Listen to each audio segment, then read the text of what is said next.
Hi guys, in this tutorial we'll tell you how to add OpenTable page into your app.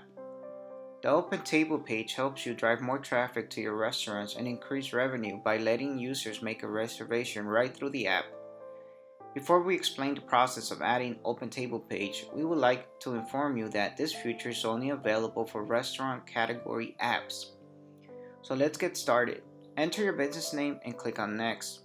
Based on your business name, the app will show you some specific categories. If you can't find the restaurant category, click on View More Categories and select Restaurant.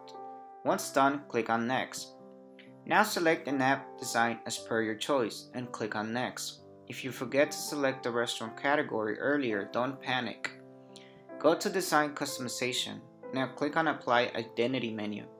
Here you will see App Category. Select Restaurant Category now.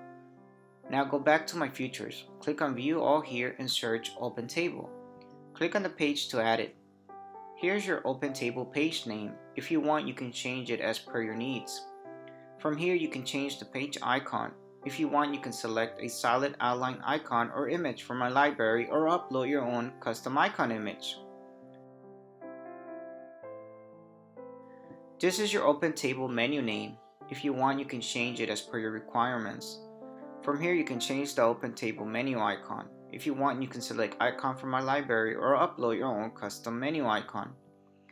Here you need to provide your OpenTable URL. You can follow our tutorial how to obtain OpenTable URL.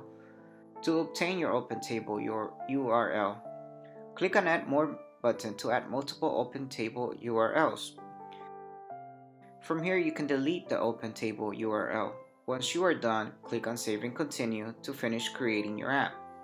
That's all for now. Stay tuned for more updates. Thanks for watching.